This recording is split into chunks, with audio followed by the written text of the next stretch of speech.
ब्राह्मीं च वैष्णवीं भद्रां षड्भुजां च चतुर्मुखां त्रिनेत्रां च त्रिशूलां च पद्मचक्रगदाधरां पीताम्बरधरां देवीं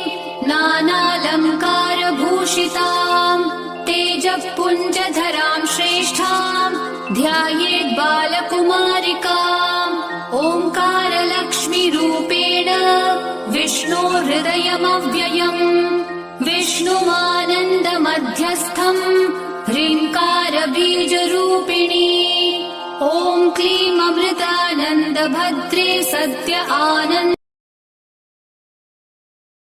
आनन्ददायिनी ॐ श्रीं दैत्यभक्षरदां शक्तिमालिनि शत्रुमर्दिनी तेजःप्रकाशिनी